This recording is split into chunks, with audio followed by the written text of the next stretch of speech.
السلام علیکم ناظرین، نوید الہی حاضر ہے پروگرام کار سرکار کے ساتھ۔ ناظرین، کل ایک ایپکس کمیٹی کی جو میٹنگ ہوئی ہے اس میں یہ فیصلہ کیا گیا ہے کہ غیر ملکیوں کو جو انڈاکیومنٹڈ یہاں پہ ہیں، انلیگل ہیں، غیر قانونی ہیں، ان کو پاکستان سے نکالنے کے لیے ڈیڈ لائن دے دی گئی ہے۔ اور اس کے پیچھے کیا محرکات ہیں، کیوں ایسے صورتحال پیدا ہوئی، کیا نئے ڈیولپمنٹس ہوئیں کہ ایسا کرنا پڑ رہا ہے۔ سیاست میں نواز شریف صاحب کی واپسی اس وقت زیر بحث ہے اور سب کا موضوع بنا ہوا ہے، اور اس کے واپس آنے پہ آیا واپس آئیں گے تو ان کا بیانیہ کیا ہوگا، یہ بھی ایک دلچسپ ایک بحث ہے، اور اس سے سیاست کا ایک نیا رخ اختیار کرے گا۔ اور تیسری بات، جو پی ٹی آئی کے ایک اہم رہنما عثمان ڈار نے تہلکہ خیز بیان دے دیا ہے اور کہا ہے کہ عمران خان نے 9 مئی کو یہ تمام ہنگامہ رائی اس لیے کی تاکہ چیف آف آرمی سٹاف کو نوکری سے فارغ کیا جا سکے۔ تو یہ 3 اہم موضوعات ہیں جس پہ ہم بات کریں گے۔ اس پہ بات کرنے کے لیے ہمارے ساتھ اسٹوڈیو میں ہیں صفدر علی خان صاحب، جو کہ کونا مشق صحافی اور ایڈیٹر ہیں ایک نیشنل نیوز پیپر کے۔ عبدالستار خان صاحب ہیں آن لائن ہمارے ساتھ، تجزیہ کار اور اینکر، اور اس کے بعد اقبال شاہ صاحب بھی ہمیں جوائن کریں گے۔ تو میں سب کو، مہمانان کو ویلکم ٹو دا شو۔ تو صفدر صاحب، پہلے اس بات سے ہم آغاز کرتے ہیں کہ یہ جو ایپکس کمیٹی نے فیصلہ کیا ہے کہ یہ جو انڈاکیومنٹڈ یا آپ سمجھیں غیر قانونی یہاں پہ غیر ملکی ہیں، جس پہ خاص طور پہ غیر ملکی تو بہت ہے، یہاں بنگلہ دیشی بھی ہیں، برمی بھی ہیں، لیکن زیادہ تعداد جو ہے وہ افغانی ہے، اور میرا خیال ہے کہ زیادہ رخ بھی ان کی طرف ہے، کیونکہ چیف آف آرمی سٹاف نے پہلے یہ کہا کہ، اور یہ پرائم منسٹر نے بھی کہا، پھر انٹیریئر منسٹر نے بھی کہا کہ یہ ملوث ہیں، یہ لوگ، بارہا یہ بات کی گئی کہ دہشت گردی کے واقعات میں ملوث ہیں۔ اور انٹیریئر منسٹر جو ہیں کیئر ٹیکر، انہوں نے کہا کہ اس سال جنوری سے اب تک لے کے 24 جو واقعات ہوئے ہیں دہشت گردی کے، اس میں 14 میں افغان مہاجرین یا افغان شامل تھے۔ تو اس کے بعد اب فیصلہ کیا گیا ہے کہ ان کو یہاں سے فارغ کیا جائے گا۔ بہت بڑی تعداد ہے، میرا خیال ہے کہ جو انڈاکیومنٹڈ ہیں 1.3 ملین تو ڈاکیومنٹڈ رجسٹرڈ ہیں افغان ریفیوجی، اور میرا خیال 5 لاکھ تو کم از کم ایسے ہیں جو، یا زیادہ ہو سکتے ہیں، جو انلیگل ہیں، انڈاکیومنٹڈ ہیں۔ تو یہ چیزیں دیکھنے کی ہیں کہ ہم اس نہج تک کیوں پہنچے، یہ فیصلہ کیوں کرنا پڑ رہا ہے، اور کیا ایسا کرنا ممکن ہوگا قانونی طور پہ، اخلاقی طور پہ، اور لاجسٹکلی پاسبل ہوگا۔ بہت شکریہ ڈاکٹر نوید الہی صاحب۔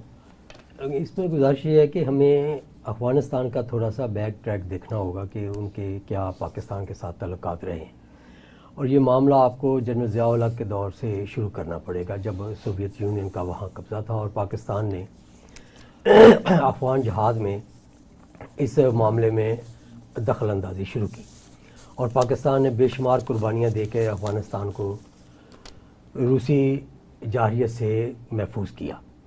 اس دور سے لے کے اب تک انڈیا کا انفلوئنس افغانستان میں بہت زیادہ رہا ہے۔ ٹھیک ہے، آپ کو پتہ ہے کہ آج سے کوئی 1-2 سال پہلے تک سب سے زیادہ امبیسی کے جو ان کے آفسز تھے وہ افغانستان میں تھے، اور ان میں سے زیادہ تر ہماری سرحد کے ساتھ منسلک تھے۔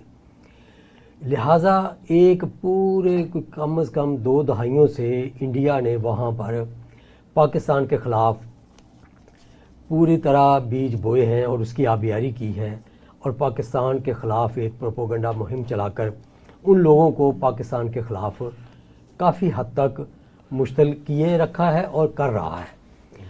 آپ بھی جب بھی پاکستان میں کوئی دہشت گردی کا واقعہ ہوتا ہے تو آپ دیکھتے ہیں کہ اس کے ڈانڈے لازمی طور پہ انڈیا سے ملتے ہیں۔ ان حالات میں افغانستان کے لوگ جو انڈاکیومنٹڈ ہیں، جن کو ہم نے ایک انسانی ہمدردی کے تحت یہاں جگہ دی تھی، پہلی بات تو یہ ہے کہ ان کا پہلے دن سے اخلاقی اور قانونی فرض تھا کہ وہ اپنے آپ کو رجسٹرڈ کرواتے، تاکہ ان کی دیکھ بھال، ان کے معاملات کو حکومت پاکستان دیکھ سکتی اور عالمی سطح پر بھی اتنے بڑی تعداد کو اجاگر کیا جا سکتا ہے کہ ان لوگوں کو ہم لوگ فیڈ کر رہے ہیں، لیکن ایسا انہوں نے نہیں کیا. یہ پہلی ہی لا قانونیت اور بددیانتی ہے.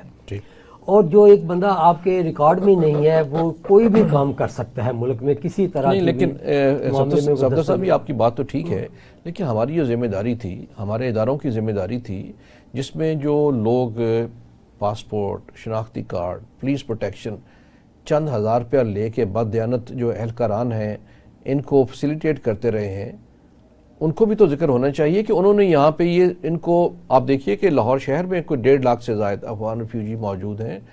شہر کے آپ کے جو ہارٹ آف سٹی ہے لاہور، اس میں کوئی 10,000 کے قریب موجود ہیں جنہوں نے شناختی کارڈ لیے ہوئے ہیں، پاسپورٹ لیے ہوئے ہیں. تو یہ جو سالہ سال میں یہ چیزیں ڈیولپ ہوئی ہیں نا، اس کو جو لوگ اس کے ذمہ دار رہے ہیں، کیا وہ دوبارہ اس طرح کے کام نہیں کریں گے کہ ان کو فیسیلیٹیٹ کر دیں؟ یہ بات آپ نے بالکل ڈاکٹر صاحب ٹھیک کی ہے، اور یہ ایک حقیقت پر مبنی بات ہے. لیکن اس میں مسئلہ یہ آتا ہے کہ ایک تو ہمارا ان کے ساتھ علاقائی رشتہ ہے. وہ پاکستان میں جو پٹھان ہیں اور پختون ہیں یا اس طرح کی اور ان کی رشتہ داریاں ہیں، وہ ایک بندہ آتا ہے، وہ اس کو رجسٹر کرواتے ہیں، اس کے ساتھ 10 بندے جو ہیں وہ غیر قانونی آ جاتے ہیں. کوتاہی ضرور ہوئی ہوگی پاکستانی ایڈمنسٹریشن سے، لیکن میں سمجھتا ہوں کہ اس میں ہیرا پھیری کا عنصر زیادہ رہا ہے. لیکن اب چلے جو ہونا تھا ہو گیا. اب جو پاکستان کی حکومت نے اور ہماری ہمارے جو سیکورٹی کے ادارے ہیں، انہوں نے جب یہ فیصلہ کر لیا ہے تو اس پہ پوری دیانتداری سے اب عمل ہونا چاہیے. اب یہ نہیں ہونا چاہیے کہ ہم اس میں پھر کوئی ڈنڈی ماریں. ٹھیک ہے، آپ یہ کہہ رہے ہیں کہ اس پہ عمل ہونا چاہیے. ستار خان صاحب، یہ ہم جو بات کر رہے ہیں کہ ابھی ڈیڈ لائن دے دی ہے 30 اکتوبر کی، انڈاکیومنٹڈ فارنرز جو ہیں، جو خاص طور پہ افغان ہیں یہاں پہ ریفیوجیز جو کہ انلیگل ہیں اور وہ انڈاکیومنٹڈ ہیں، ان کو 30 اکتوبر کو، بلکہ اسلام آباد میں تو اس پہ کریک ڈاؤن شروع ہو گیا اور سینکڑوں لوگوں کو پکڑا گیا ہے اور واپس روانہ کر دیا جائے گا. میں یہ جاننا چاہوں گا کہ ہمارا اس سلسلے میں آپ دیکھیے کہ نہ تو ہم جو کنونشن ہے اس کے اوپر ریفیوجیز کا 1951 کا، اور اس کے بعد جو پروٹوکول ہے 1967 کے، نہ تو ہم ان کے سگنیٹری ہیں، نہ ہم نے یہاں پہ کبھی قانون بنائے ہیں جو ڈیل کرتے ہوں اس طرح ریفیوجیز کو، اسپیشلی افغان ریفیوجیز کو.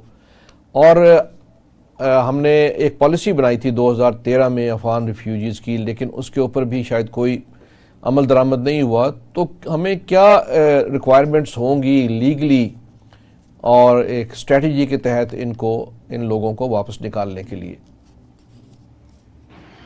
یہ یہاں پہ بات ہوتی ہے، اکثر اوقات یہی بات ہوتی ہے افغان مہاجرین کے حوالے سے، ایشو ہو یا نہ ہو یہ بات ہوتی رہتی ہے. لیکن اب کیا کریں کہ کراچی کے پوش ایریاز میں کوٹھیاں لے کے یا بنگلے لے کے یا بڑے اچھے گھر لے کے، تو افغانستان کی جو اس وقت کی حکومت ہے اس کے 2 وزیر ایسے ہیں جن کے رشتہ دار بہن بھائی کراچی میں رہتے ہیں اور بڑے اچھے گھروں میں رہتے ہیں اور بڑے اچھے خوشحال طریقے سے رہتے ہیں، جہاں پر وہ پاکستانی خوشحال پاکستانی ویل آف پاکستانی رہتے ہیں. تو ایک زمانے میں حامد کرزئی بھی پاکستان کے شہروں میں پھرتے تھے ایسے جیسے ہم لوگ پھرتے ہیں اپنے شہروں میں. تو آپ خود جس چیز کے ذمہ دار ہم خود ہیں، ہمیں پہلے خود سے نپٹنا پڑے گا. اس کے بعد جا کے کہ یہ کرتے ہیں، وہ کرتے ہیں، فلانا کرتے ہیں، شناختی کارڈ ان کے بن گئے، پاسپورٹ ان کے بن گئے، ویزے پاکستان میں رہتے ہوئے پاسپورٹ پہ ویزے ان کے لگ گئے. اب یہ ساری چیزیں اگر تانے بانے ملائے جائے تو ہم ہیں، ہم خود ہی ہیں. ہم خود بڑی معصومیت سے پھر نکلنے کی کوشش کرتے ہیں کہ جی ہمارا تو بس 1-2% ہوگا، باقی تو یہ ہے. بھئی وہ تو بدحال لوگ تھے، وہ تو بھاگے ہوئے لوگ تھے، وہ تو ہجرت کر رہے تھے، وہ تو مہاجر بن رہے تھے. کون سے اتنا بڑا ان میں سائنسدان تھے کہ وہ آ کے پوری پاکستان قوم کو یا حکومت کو یا ایڈمنسٹریشن کو انہوں نے وقت ڈال دیا.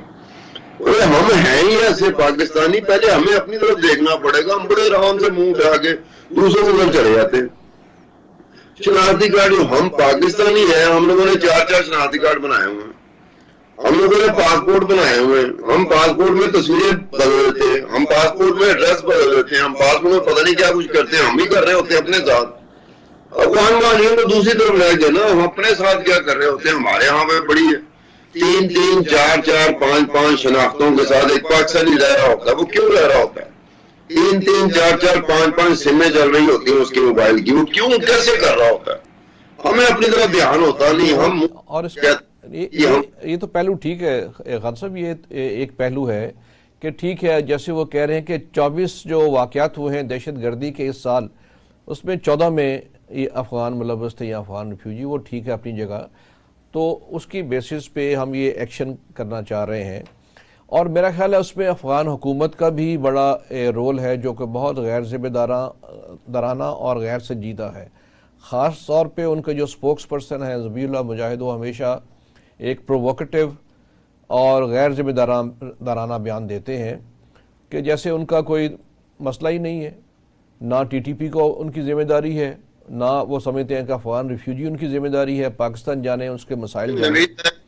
بات وہ ہے کہ آپ کی لاڈیاں اٹکیلیاں بھی تو طالبان کے ساتھ, چاہے وہ حکومت میں ہو چاہے وہ جنگ لڑ رہے ہوں, تو آپ کی لاڈیاں اٹکیلیاں تو طالبان کے ساتھ بہت رہی ہیں. آپ اگر وہ آپ کے ساتھ لاڈیاں اور اٹکیلیاں کرتے ہیں تو ہمیں کوئی اعتراض ہونا نہیں چاہیے. ہماری بڑی محبت رہی ہے, ہم بڑے ساتھ رہے ہیں. ہم تو اس پہ فخریہ طور پر گردن اٹھا کے اکڑا کے سینہ تان کے کہتے رہے کہ طالبان ہماری پروڈکٹ تھی, طالبان پاکستان کی ایکسکلوسیو پروڈکٹ تھی, اور طالبان کی جو پہلی حکومت بنی ہم اس پہ اکڑاتے پھر رہے تھے کہ دیکھیں کیسا کارنامہ کیا. اب ہمیشہ کے لیے پاکستان مستقل بنیادوں میں پاکستان بہت سہل ملک ہو جائے گا, بڑا آرام ہو جائے گا پاکستان میں. لیکن وہی طالبان پاکستان کے گلے اس طرح پڑے, اس طرح تو امریکہ کے گلے نہیں پڑے. امریکہ سے دور رہتا تھا, امریکی فوجی آتے تھے تو طالبان کے ساتھ لڑتے تھے, امریکی فوجی طالبان کو مار دیتے تھے یا طالبان کو موقع ملتا تھا امریکی فوجی. جی بالکل ٹھیک کہہ رہے ہیں. ابھی آپ کل دیکھیں یہ جو چمن باب دوستی ہے, وہاں پہ ان کے ایک افغان جو تھا اہلکار, اس نے فائرنگ کی ہے جس سے ایک بچہ اور 2 پاکستانی شہید ہو گئے ہیں. پاکستان نے پھر بھی وہاں پہ ریٹیلیٹ کرنے سے گریز کیا ہے. تو اس طرح کے کئی واقعات ہو چکے ہیں جو کہ اس کے پہلے جو حکومتیں تھیں کرزئی کی اور غنی صاحب کی, اس میں بھی ایسے واقعات نہیں ہوئے کہ فینس پہ حملہ ہو یا بارڈرز پہ حملہ ہو. تو یہ تو آپ کہہ رہے ہیں کہ لاڈیاں کرتے ہیں, لیکن میرا خیال ہے کہ وہاں پہ کام الٹا ہو رہا ہے. اب اس میں بات یہ دیکھیں نا, آپ وہ بات کہتے ہیں کہ انڈیا کا جو نیشنل سیکورٹی ایڈوائزر ہے اجیت ڈوال ہے, اجیت دوال ہے, اس کو کچھ لوگ دوال کہتے ہیں, کچھ دول کہتے ہیں.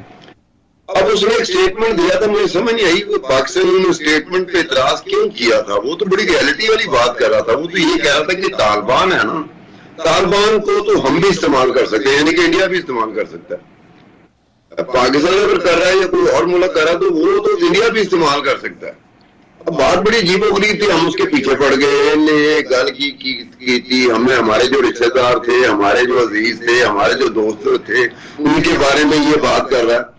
اور الٹیمیٹلی بات پرووڈ کہ طالبان کے بہت سارے فیکشن ایسے تھے جو ہمارے ملک میں کس نے کیا کیا, امریکیوں نے کیا, انڈینز نے کیا, ترکی سے لوگ آئے تھے, چین سے لوگ آئے تھے, ایران سے لوگ آئے تھے. یہ طالبان ہی تھے جو اتنے عرصے سے کھیل رہے ہیں ہمارے ساتھ, اور ہماری لے پالک ہیں. یعنی کہ یہاں پر یہ ہوتا ہے کہ کئی دفعہ اسٹریٹجی ہوتی ہے, آپ تو ایک ایسے ادارے میں رہے ہیں, آپ کو پتا بھی ہوگا, اسٹریٹجی ہماری رہی ہے کہ ایک ادارہ ہے جو پیچھے پڑا ہوا ہے, دوسرا ادارہ ہے جو ان کو بچا رہا ہے. اب یہ عجیب سی بات ہے, کنٹرڈکشن تو آپ لوگوں میں تھی, اداروں میں تھی. کہ بھی ایک طرف سے ہو رہا ہے کہ اس کو فالو کیا جا رہا ہے, دوسری طرف سے اس کو بچایا جا رہا ہے. اب ایک وقت تھا, آپ کے دوست ہیں, آپ کے تو کلیگ ہیں, میرے دوست رہے ہیں طارق لودھی صاحب, ان سے پوچھ لیجیے گا کہ ریاض سپرا کی سپاری دی گئی, اور وہ جس کو سپاری دی گئی وہ بھی آپ کے بڑے ملنے والے رہے ہیں. اب ان کو جب سپاری دی گئی وہ ٹریس ہوا کہ ریاض بسرا یہاں پر ہے, پشاور کے کسی علاقے میں, یا کے پی کے پرانی بات ہوگی, مجھے ایگزیکٹلی یاد نہیں, طارق لودھی آپ کو بتائیں گے. کہ ریاض بسرا کو جا کے جب انہوں نے ٹریس کر لیا, لوکیٹ کر لیا, جب پہنچنے والے تھے تو ایک اور بڑا ادارہ آ گیا, انہوں نے کہا یہ آپ کچھ نہیں کر سکتے, ریاض بسرا کا ایسٹ ہے ہمارا. اب آپ کے ہاں یہ کانٹرڈکشن رہی ہے, آپ کے ہاں پہ سب کچھ رہا ہے.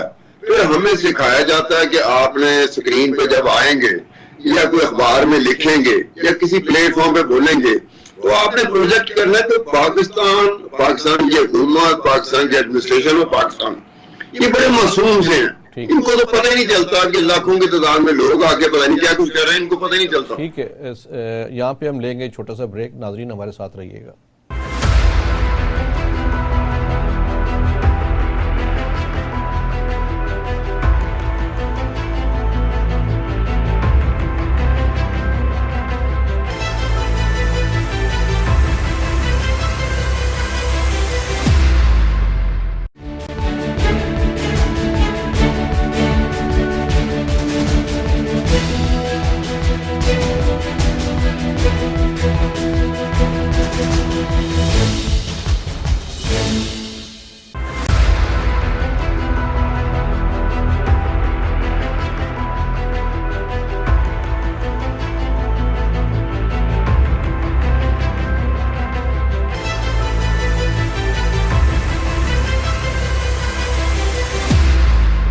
ویلکم بیک ناظرین. تو ہم بات کر رہے تھے جو ڈیڈ لائن دی گئی ہے انڈاکیومنٹڈ فارنرز کو یہاں سے پاکستان سے فارغ کرنے کی. اقبال شاہد صاحب نے جوائن کیا ہے, تو ہم ان سے یہ پوچھیں گے, آپ نے ساری یہ گفتگو سنی ہمارے مہمانان کی, تو میں اس ہیومینیٹیرین اسپیکٹ کی طرف آنا چاہوں گا. جیسے ہم لیگل اسپیکٹ کی بات کر رہے تھے کہ جو لوگ یہاں پہ اس وقت تھرڈ جنریشن جو ہے موجود ہے یہاں پہ, بچوں کے ان کے بچے بھی یہاں پیدا ہو گئے ہیں, تو ایک نیچرلائزیشن کا پروسیس بھی ہوتا ہے دنیا میں ہر جگہ پہ. تو ہمارے یہاں پہ بھی وہ قوانین تو ہیں, اگرچہ وہ کوئی افغان ریفیوجی اسپیسیفک نہیں ہیں, تو کیا ان کو اس طرح کی کوئی فیسلٹی دی جائے گی یا اس طرح کے قوانین بنانے چاہیے تھے کہ وہ بھی اس کا فائدہ اٹھائیں, بجائے اس کے کہ تھرڈ جنریشن کو ود ون سٹروک یہاں سے نکال دیا جائے؟ سر بہت شکریہ, یہی ڈیبیٹ چل رہی ہے, اور کل میرے پروگرام میں بھی عبداللہ حمید گل صاحب, برگیڈیئر غضنفر سید صاحب, جو یعنی یہ بلوچستان سے کچھ لوگ, صورتحال آپ کے سامنے ہے کہ پاکستان میں وہ تقریباً 40 سال سے سلسلہ یہ شروع ہوا ہے. اور اس کو اگر دوسرے اسپیکٹ میں دیکھا جائے تو ہمارے اپنے پاکستانی 1 کروڑ آدمی کم و بیش ہے, اس میں سے سعودی عرب کو مڈل ایسٹ نکال لیں, وہ امریکہ اور UK میں اور کینیڈا میں سٹیزن شپ لے کے چلے گئے ہیں, بیٹھے ہوئے, کوئی نہیں نکالتا. یہ دنیا کا ایک مسلمہ اصول ہے. اب آپ دیکھیں کہ جو یونائٹڈ نیشن ہے اور ایک اور ادارہ ہے جو آپ کہہ سکتے ہیں کہ ہاں, انہوں نے پاکستان کو اس بارے میں کہا ہے کہ آپ اس پر ذرا نظر ثانی کریں, یہ غلط بات ہے. اور پاکستان میں جو تھنک ٹینک ہیں یا پاکستان کے جو ایسے لوگ ہیں جو رائے دیتے ہیں, مانیں اس کی یا نہ مانیں, اتنی اکثر لوگ یہ کہتے ہیں کہ اتنی جلدی میں یہ فیصلہ نہیں کرنا چاہیے تھا. پہلی بات تو یہ ہے کہ وہ افغانستان میں جب وہ آئے تو ظاہر ہے بارڈر کراس کے جب آئے تو ہم نے ان کو مہمان کے طور پر رکھا, باقاعدہ فیسیلیٹیٹ کیا, اور جو یونائٹڈ نیشن کے ادارے ہیں وہ ہمارے تھرو ان کو فیسیلیٹیٹ کرتے رہے. دنیا میں مسلمہ اصول ہے کہ 5-6 سال یا 10 سال کو آدمی رہے تو مختلف ریاستیں ان کے قوانین کے مطابق ان کو پرماننٹ ریزیڈنس کا انٹائٹلمنٹ دے دیتی ہیں. اچھا, اس میں کانسیکوینسز کیا ہیں وہ شارٹلی میں بتاتا ہوں کیونکہ آپ کا ٹائم تو ظاہر ہے پہلے ہو گیا. اب آپ دیکھیں کہ جو بلوچستان میں پچھلے دن تقریباً 100 سے زیادہ کیجویلٹی ہوئی ہیں, یہ اصل میں تو پالیسی بن رہی تھی, کون بناتا ہے, کوئی مشاورت کرتا ہے, نہیں کرتا, اور اس کے کانسیکوینسز یہ ہوں گے. پہلی بات ہوگی یہ امپلیمنٹیبل ہی نہیں ہے, اور یہ ہے کہ اگر ایسا ہوا, لیکن اسلام آباد میں تو سینکڑوں کو نہیں اٹھا, کریک ڈاؤن ہوا ہے, 67 پہ پرچے ہوئے ہیں, ان کو نکالا ایسے ہی ہے, بس تھوڑا سا کر لیں گے, 11 لاکھ آدمی کہاں سے نکالیں گے. اور اس میں آپ دیکھیں کہ اس میں لیگل اسپیکٹ کیا ہیں, ان کے یہاں لینڈ کی اونرشپس ہیں, ان کے شیئرز ہیں, وہ اسٹاک ایکسچینج میں ہیں, وہ بینکس میں ان کا باقاعدہ طور پر میجر شیئر ہے, ان کا ریئل اسٹیٹ میں بہت میجر شیئر ہے. انہوں نے کمیٹی نے کہا کانفسکیٹ ہو جائیں گے, وہ کہنے سے کوئی فرق نہیں پڑتا, کیونکہ یہ آپ دیکھیں گے کہ یہ چیز ایپیکس کمیٹی کا ایسے ہی ہے. ایپیکس کمیٹی اگر کرتی ہے تو ذرا اسی پر بات کرنا ہے, کیونکہ یہ جو آپ ہم بات کر رہے ہیں صرف تجاویز ہیں, کیونکہ ہم فیصلہ کن تو نہیں بات کر سکتے, اسے کانسیکوینسز سے بتاتے ہیں اور ساری قوم کو بتانا چاہیے. آپ دیکھیں اس کے بعد کیا ہوگا اگر آپ اس کو زبردست دھکیل دیتے ہیں, اور اس کے دھکیلنے کے درمیان جو 31 تاریخ ہے, یہ اللہ کرے اس کو کوئی طریقہ کار پاکستان میں ایسی ایڈونچر نہ ہو, اور ایڈونچر کے امکانات بہت زیادہ ہیں. اور اگر یہ لوگ واپس واقعی چلے گئے, جو آخر کار آپ کہہ رہے ہیں کہ شاید چلے جائیں یا دھکیل دیے جائیں, تو پھر آپ دیکھیں افغانستان کی طرف سے آپ کو ایک بہت بڑی مزاحمت کا مستقل سامنا کرنا پڑتا رہے گا. اور ابھی آپ نے دیکھا کہ جو فینس افغانستان کے ساتھ ہے اور پچھلے دنوں تو آپ نے خود رعایت دی ہے جب افغان حکومت نے یعنی آپ نے ان کے ٹرک روکے ہیں تقریباً 1 ہفتے کے لیے, تو پھر ہم نے ان کو چھوڑ بھی دیا اور پھر یہ بھی کہا ہے کہ اب پاسپورٹ کی ضرورت نہیں ہے. نہیں, اب تو ڈیسائیڈ کر دی ہے کہ اب پاسپورٹ کے علاوہ کوئی موومنٹ نہیں. پچھلے دنوں رعایت دی ہے, رعایت دی تھی نا, رعایت کا فائدہ جو ہے وہ نہیں اٹھایا بلکہ اس کی ابھی وہ امپلیمنٹ ہے, ابھی چل رہا ہے. ابھی انہوں نے کہا ہے جو پشاور سائڈ ہے اس میں جو لوگ ڈیلی آتے ہیں ان کے لیے وہ سختی سے تھوڑی نرمی کر دی گئی ہے. مسئلہ ہے ہماری اکانومی, ہمارا مسلم ملک کا ایک تشخص افغانستان کے ساتھ ہمارے یہ ہمسائیگی, یہ اس کے کانسیکوینسز میں پاکستان شاید برداشت نہ کر سکے, پر ذرا سوچ لینا چاہیے. نہیں سوچ لینا چاہیے, لیکن اس سے بڑھ کے ہماری سیکیورٹی جو ہے سب سے بڑی میرا خیال ہے پرائیورٹی اسی کی ہے. اس کے بعد تمام چیزیں آتی ہیں اور اسی کا اثر جو ہے معیشت پہ اور باقی اسٹیبلٹی پہ ہوتا ہے. جو ہمارا اگلا موضوع ہے وہ بڑا اہم ہے چونکہ ابھی سیاست کا بازار گرم ہو رہا ہے, الیکشنز قریب ہیں. نواز شریف صاحب کی جو واپسی ہے وہ سب سے ٹاپ پہ اس وقت زیر بحث ہے.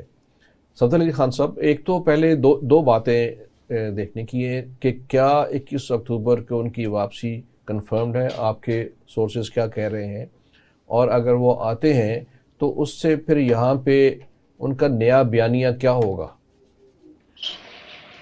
یہ بہت اس وقت جو ہے اس معاملے میں ایک افواہ سازی کا بازار بہت زیادہ گرم ہے, لیکن جو حالات بتا رہے ہیں وہ یہی ہیں کہ وہ 21 کو آ رہے ہیں اور کل ان کے بھائی نے باقاعدہ کمپین شروع کر دی ہے. انہوں نے کل لاہور میں جلسے اور میٹنگ کا آغاز باقاعدہ کر دیا ہے. اور اس کے ساتھ آپ الیکشن کمیشن کو دیکھیں تو الیکشن کمیشن بھی جو شیڈول دیا تھا اس کے مطابق وہ بالکل ایک دن کی بھی دیر نہیں کر رہا اور اس شیڈول کے مطابق وہ چل رہا ہے. اگر الیکشن جنوری کے آخر تک ممکن ہوئے تو پھر تو لازمی بات ہے کہ نواز شریف صاحب کو ملک میں آنا ہوگا. بصورت دیگر وہ آ کے بھی کچھ نہیں کر سکیں گے اگر وہ اس سے بھی زیادہ دیر سے آئے. لہذا میں سمجھتا ہوں کہ ان کی آمد ہو رہی ہے اور یہ ان کا بس فرق یہ ہے کہ پہلے جب وہ آتے تھے تو ملک میں حالات ان کے حق میں ہوتے تھے, لیکن اس دفعہ وہ مجھے لگتا ہے کہ خالی ہاتھ آ رہے ہیں اور ان کے مقابلے میں ایک بڑا پہلوان ہے. لہذا آپ دیکھتے ہیں کہ وہ کرتے کیا ہیں. اسی وجہ سے یہ جو کنفیوژن ہے وہ پیدا کی جا رہی ہے کہ وہ کبھی کہتے ہیں آ رہے ہیں, کبھی کہتے ہیں نہیں آ رہے. ان کے مخالفین کا تو یہی کہنا ہے کہ وہ نہیں آئیں گے, بھاگ جائیں گے. لیکن میں سمجھتا ہوں کہ وہ آ رہے ہیں. اچھا ٹھیک ہے. ستار خان صاحب, یہ اگر 21 کو واپس تشریف لاتے ہیں نواز شریف صاحب تو یہاں پہ آ کے ظاہر ہے کہ ان کے اوپر کیسز ہیں اور وہ پروٹیکٹیو بیل لینا چاہ رہے ہیں, یعنی پروٹیکٹیو بیل لیں گے اور یہاں پہ لینڈ کر جائیں گے اور پھر وہ جلسہ وغیرہ کریں گے اور پھر گرفتاری پیش کر دیں گے. تو اس کے بعد یہاں پہ کیا فردر ڈیولپمنٹس آپ فورسی کرتے ہیں؟ جب نواز شریف یہاں سے گیا تھا 2019 میں, اپریل 2022 تک جب تک کہ پی ڈی ایم کی حکومت نہیں آئی تھی, عمران خان کی حکومت چل رہی تھی, تو نواز شریف بڑے کمفرٹ زون میں بیٹھے ہوئے تھے لندن میں, کیونکہ عمران خان ڈسکریڈٹ ہو چکا ہوا تھا. عمران خان کے ایم این اے اور سینیٹر میرے ساتھ اسلام آباد میں بات کرتے تھے تو کہتے تھے کہ آئندہ کا الیکشن وہ پی ٹی آئی کے پلیٹ فارم سے نہیں لڑیں گے کیونکہ ہمیں اپنے حلقوں میں ہی پتہ چل گیا ہے کہ عمران بہت لو اسٹیپ پہ آ چکا ہوا. اس کے بعد جب ووٹ آف نو کانفیڈنس ہوا, پی ڈی ایم کی حکومت آئی, تو اچانک ایک عمران خان کو نئی زندگی مل گئی. جو ڈسکریڈٹ ہوا تھا 44 مہینے اپنی حکومتی جو اس کی کارکردگی تھی اس میں لوگ اسے ریجیکٹ کر چکے تھے. جب ایم این اے سینیٹر یہ کہہ رہا ہو وہ ہم سے زیادہ بہتر جانتا ہے کہ بھائی اس دفعہ لگتا ہے ہمیں کوئی اور پلیٹ فارم دیکھنا پڑے گا کیونکہ یہاں پہ تو مسئلہ بہت خراب ہو گیا. اب وہ پی ڈی ایم کی جب حکومت آئی, ماشاءاللہ یہ سمجھدار لوگ ہیں, نون لیگ والوں کا تو سب سے زیادہ تجربہ ہے حکومت کرنے کا, تو ان کے لوگ مجھ سے بات کرتے تھے کہ اکانومی کے معاملات بہت مخدوش ہیں اور آنے والے وقتوں میں انتہائی مخدوش اور ہو جائیں گے.